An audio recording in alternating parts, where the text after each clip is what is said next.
Assalamualaikum warahmatullahi wabarakatuh. Apa kabar anak-anak semua? Bapak Muhammad Zubir, mata pelajaran matematika. Jadi kita hari ini akan belajar tentang pertemuan selanjutnya, yaitu judulnya adalah aturan rumus penjumlahan dan selisih kosinus untuk menghitung nilai kosinus suatu sudut. Jadi sebelum kita belajar, kita berdoa dulu ya. Kita baca Al-Fatihah dulu sekali. Ila hadratin Nabi.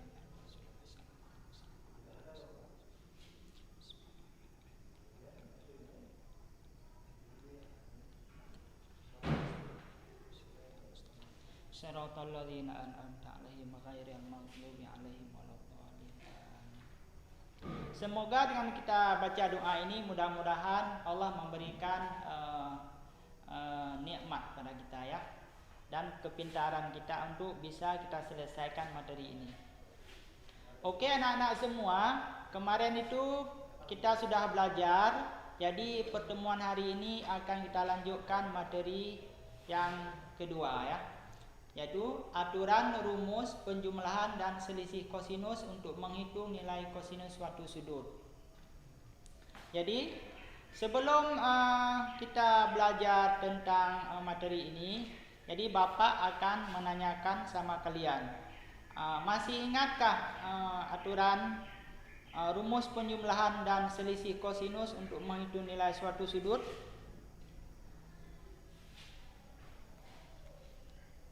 Insya Allah masih ya, insya Allah masih teringat. Jadi selanjutnya tujuan pembelajaran kita hari ini adalah membedakan penggunaan jumlah dan selisih sinus dan kosinus. Yang kedua, menyelesaikan masalah yang berkaitan dengan rumus jumlah dan selisih sinus dan kosinus. Indikator pembelajaran hari ini, setelah mempelajari materi ini, siswa mampu membedakan penggunaan jumlah dan selisih sinus dan kosinus. Yang kedua, menyelesaikan masalah yang berkaitan dengan rumus jumlah dan selisih sinus dan kosinus. Sudut ya bukan. Kemarin kita telah belajar tentang rumus jumlah dan selisih dua sudut. Jadi hari ini kita akan belajar aturan rumus penjumlahan dan selisih kosinus untuk menghitung nilai kosinus suatu sudut. Jadi hari ini ada keterkaitannya dengan kemarin. Sebenarnya hari ini adalah lanjutan hari kemarin ya, pertemuan yang kemarin. Jadi sebelumnya saya adalah Muhammad Zubir, guru mata pelajaran matematika. Seperti biasa kita akan melanjutkan pelajarannya. Jadi tujuan pembelajaran hari ini yang pertama adalah membedakan penggunaan jumlah dan selisih sinus dan kosinus. Yang kedua, menyelesaikan masalah yang berkaitan dengan rumus jumlah dan selisih sinus dan kosinus. Dua ya, tujuan pembelajaran kita adalah dua. Sementara indikator pembelajaran kita yang harus dicapai oleh siswa, yang pertama, siswa mempelajari materi ini.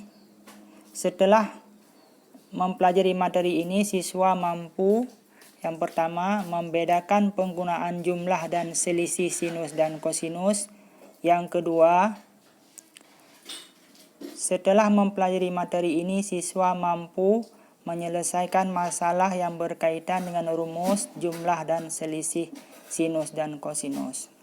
Nah, itu ya, itu yang harus dikuasai oleh siswa setelah siap kita belajar aturan rumus penjumlahan dan selisih kosinus untuk menghitung nilai kosinus suatu sudut. Jadi anak-anak yang baik-baik semua, jadi sebelum kita masuk ke materi, mari kita lihat Jadi kan kalian sebelumnya kan sudah pernah belajar tentang rumus jumlah dan selisih dua sudut. Jadi banyak penggunaannya atau kegunaannya dalam kehidupan sehari-hari. Misalnya misalnya kamu jadi arsitek misalnya kan, jadi arsitek. Jadi kamu mau menggambar misalnya bangunan. Jadi kamu harus menggunakan sudut. Dengan sudut itulah kamu nanti bisa kamu bangun beberapa tiang sehingga gedung itu tidak tidak terjadi kemiringan dia. Jadi tidak roboh nanti kalau gedung itu tinggi kamu bangun. Jadi itu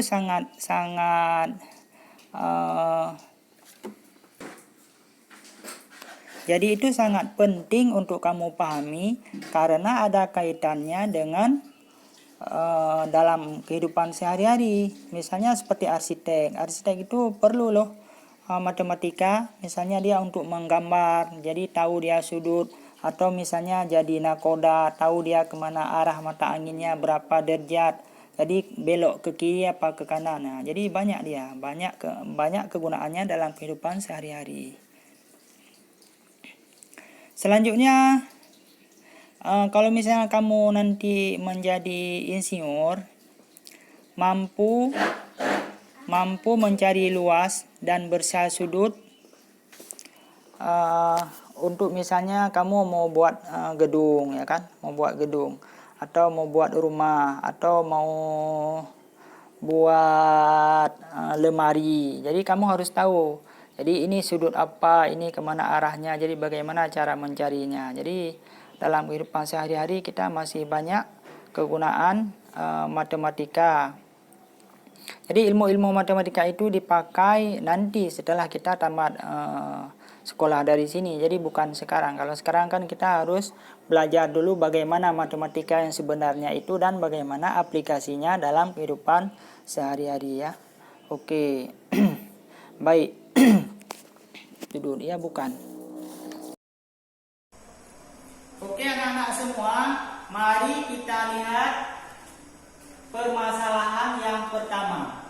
Permasalahan yang pertama adalah hitunglah tanpa menggunakan kalkulator nilai dari setiap ekspresi di bawah ini.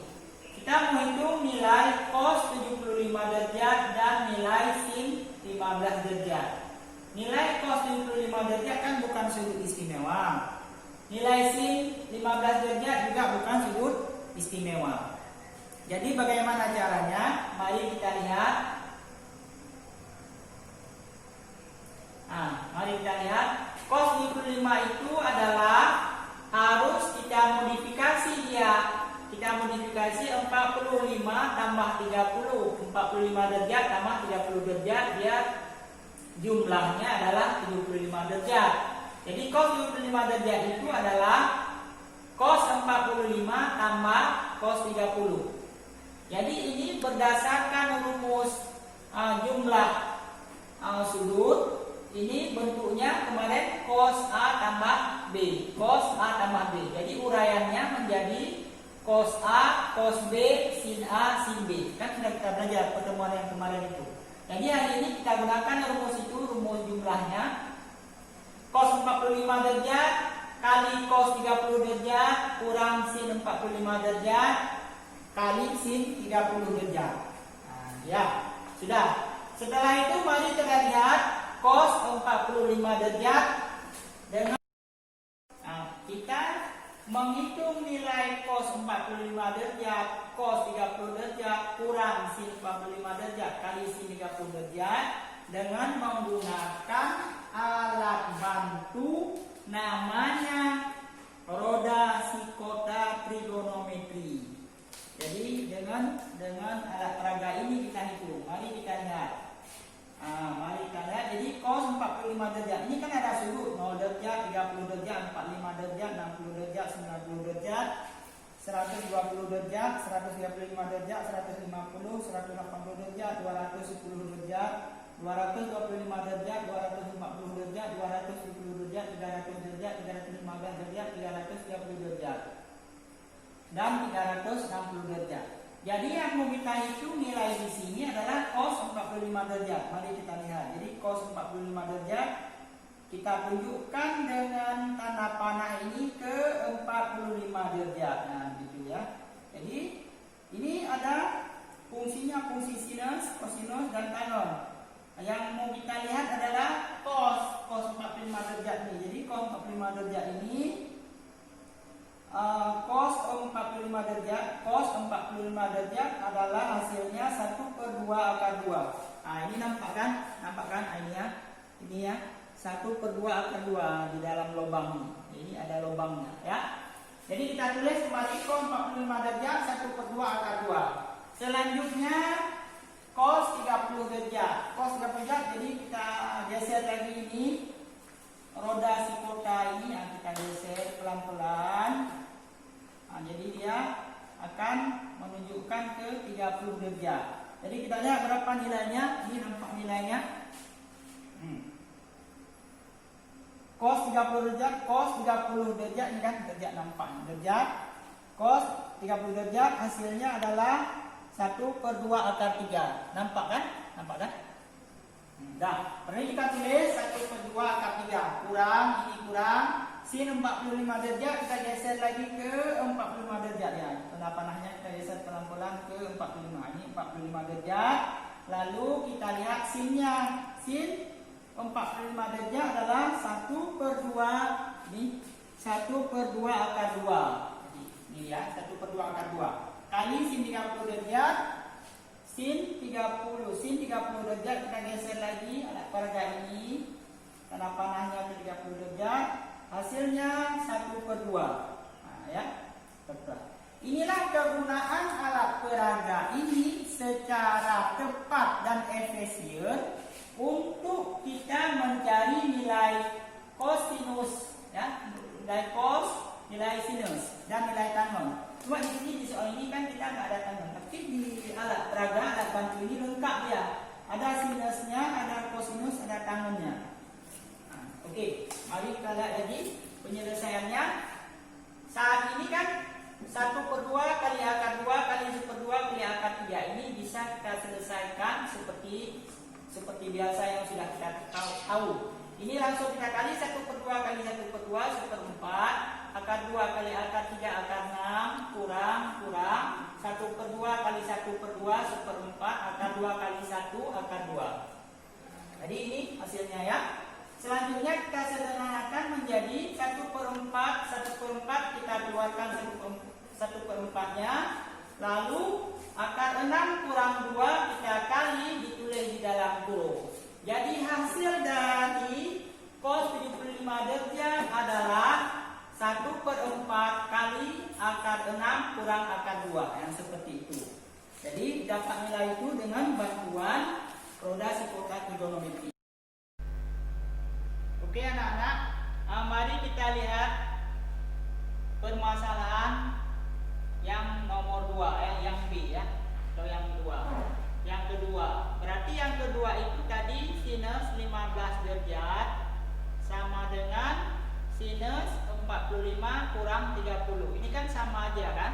Kalau yang tadi itu di sini penjumlahan, kalau yang ini adalah pengurangan. Jadi aturan kurang, kalau kurang dia sin cos, seperti yang kita belajar kemarin, kan? Sin cos, kosin. Ya, itu konsepnya. Itu yang harus diingat ya. Itu yang harus diingat. Jadi kalau kurang ya kurang di sini ya. Jadi rumusnya sin cos kosin ya. Sudah. Sekarang kita lihat sin 45 derajat. Bagaimana cara cepatnya? Cara cepatnya dengan kita menggunakan alat peraga roda sikotak trigonometri ini. Nah, coba lihat kemari ya. Nah, itu kan tadi ini sin 45 derajat ya. Sinus 45 derajat ya. Sinus 45 derajat kita geser roda ini, kita geser pelan-pelan 45 derajat. Nah, ini 45 derajat. Sinusnya sinus 45 derajat hasilnya ini ya 1/2 akar 2. Nah, maka kita tulis kemari sinus 45 derajat 1/2 akar 2 cos 30 derajat. Nah, kita geser lagi ini ke ke 30 derajatnya ya. Jadi cos 30 derajat hasilnya ini 1/2 akar 3. Maka kita tulis kembali 1/2 akar 3 kurang cos 45 derajat. Kita geser lagi, cos 45 derajat itu adalah 1/2 ini 1/2 akar 2 cos ya. 1/2 akar 2. Sementara sin 30 derajat, kita lihat lagi yang ini sin 30 derajat, kita geser lagi dengan panahnya, sin 30 derajat ini hasilnya 1/2. Jadi maka kita tulis kembali 1/2. Jadi dengan bantuan alat ini kita lebih cepat untuk menentukan nilai sinus dan kosinusnya berapa saja sudutnya. Oke, sudah. Sekarang 1/2 kali 1/2 seperti tadi kita selesaikan lagi 1/4. Akar 2 kali akar 3 akar 6 kurang ya kan? 1/2 kali 1/2 1/4. Akar 2 kali 1. Di sini kan ada 1 cuma enggak ditulis ya. Enggak ditulis. Jadi akar 2 kali 1 akar 2. Sementara di sini ada 1/4, di sana ada 1/4, kita keluarkan 1/4-nya agar bisa kita sederhanakan. Akar 6 kurang akar 2 kita tulis di dalam kurung. Artinya 1/4 kali akar 6 kurang akar 2. Jadi berapa sin 15 derajat ini? Jawabnya adalah sin 15 derajat itu sama dengan 1/4 kali akar 6 kurang akar 2. Seperti itu ya. Ada yang mau ditanyakan?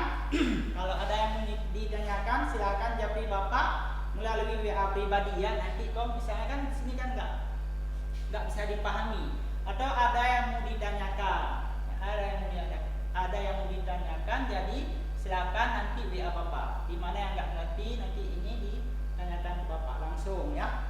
Oke. Tugas.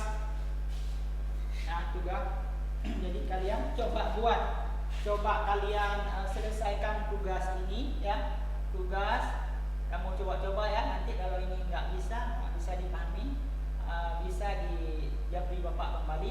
Hitunglah nilai dari cos 3/4 pi. Nah, pi ini berapa dia pi? Berapa yang sudah kita belajar kemarin?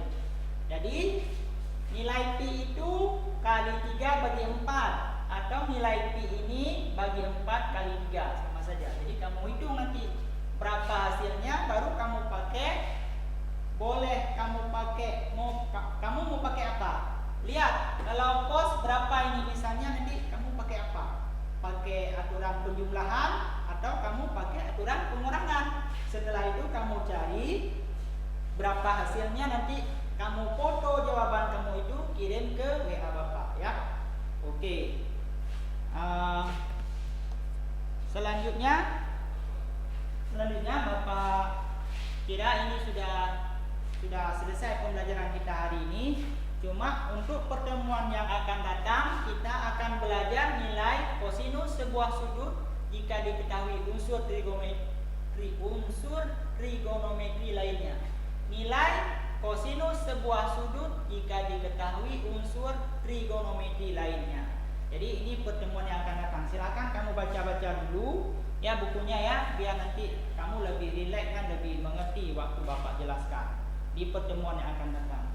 Billahi taufiq wal hidayah.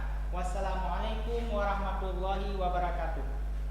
Segala kekurangan dan kekilapan, mungkin Bapak ada kekurangan dalam menjelaskan ini, Bapak minta maaf. Kalau misalnya kamu ada yang belum